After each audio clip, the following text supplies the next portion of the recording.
falmataan gadaa boonsaan sirna abbaa gadaa Oromoon tokko ta'ee diinni isaa bakkee badaa. Ana falmataan gadaa boonsaan sirna abbaa gadaa Oromoon tokko ta'ee diinni isaa bakkee badaa. Ollaan kee bilisoomtee alaabaa ishee dhaabbattee atis mirkaneeffachuu akkamitti dagattee. Ana falmataan gadaa boonsaan sirna abbaa gadaa Oromoon tokko ta'ee diinni isaa bakkee badaa. Iyyoolee leenji bosonaa toolee. Abaa'oon dhufee toolee. Iyyoolee ijoollee baalee. Jabaadhaa malee. Ijoollee arsii. Labsa dabarsii. Ijoollee jimmaa. Nuun walee deemaa. Ijoollee argee. Jajjaboon argee. Ijoollee lakka. Jajjabaa daagaa. Ijoollee gujii. Jabaadhaa malee. Leenji bosonaa toolee.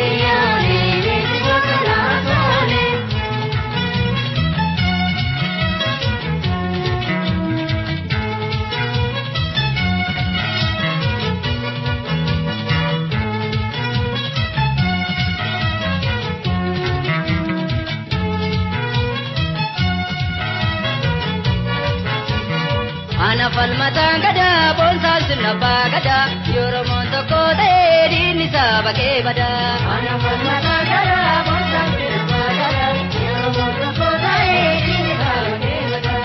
Eertiraan bilisoomtee alaabaa ishee dhaabbattee atis mirkaneeffachuu akkamitti dagattee.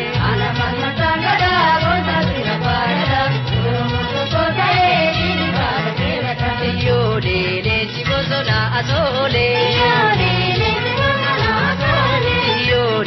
Abaa'oon dhufee toolee. Iyyoolee ijoollee shawaa. Meediina dhawaa. Ijoollee walloo. Jabaadhaa maaloo. Gojjam matakkal. Diina kee takkaat. Ijoollee booree. Akkam gootarree. Ijoollee mattuu. Diina dhabamtuu. Biyyanaa keessa. Jajjabeessa tokkummaa homaa yaadoolee. Iyyoolee leenji bosonaa toolee.